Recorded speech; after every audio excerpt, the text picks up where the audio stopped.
કેમ છો મિત્રો, હું છું સાકિર. આજે ફરી આવી ગયો છું મારા પોએટ્રી ફાર્મ ઉપર. આજે મારે ચિક્સ આવવાના છે. ચિક્સ આવે પહેલા શું તૈયારી કરવી પડે એ હું તમને આજે બતાવીશ. તો મિત્રો, બચ્ચા આવે ને પહેલા આવી રીતે પેપર વસાવવો પડે. પેપર વસાવવાથી ફાયદો એ થાય કે બચ્ચા માટી ના ખાય.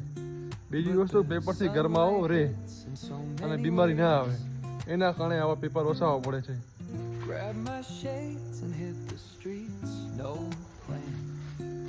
મિત્રો, મિનિમમ 6 ગારામાં તમારે પેપર વસાવવા પડે. જો 1 ગારો, આ 2, 3, 4 ને 5 ગારા થઈ ગયા છે. હજી 1 ગારાનો બાકી છે. બીજી વસ્તુ એ કે જ્યારે ચિક્સ આવવાના હોય એના પહેલા મિનિમમ 4-5 કલાક પહેલા પડદા બંધ કરવા પડે, એટલે અંદર ગરમાવો થઈ જાય. એટલે આ બધી વસ્તુની તકેદારી રાખવી પડે ચિક્સ આવે એના પહેલા.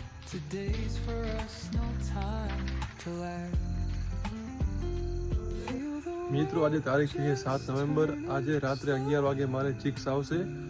ચિક્સ આવ્યા પછીની શુંની દેખભાળ રાખવી પડે એ તમને આગલા વિડીયોમાં જણાવીશ. Thank you so much.